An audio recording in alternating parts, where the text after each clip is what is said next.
simple question with a complicated answer, Yeah. but is this where you want to be next year, all things being equal?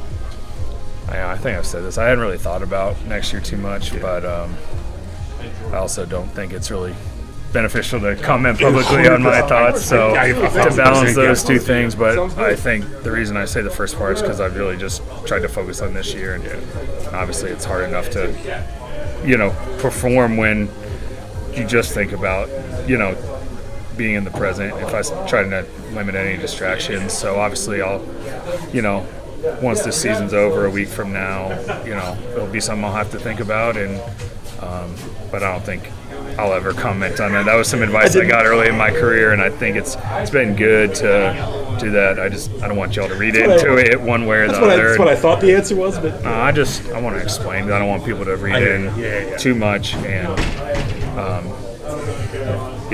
whatever. Even if I did have a thought, I would be saying the same thing. I feel like you've seen enough of good things in the stretches that lets you know that the performance that you feel like you want to get back to is still there for you. Like that's still something you can get to. Yeah, I believe I can.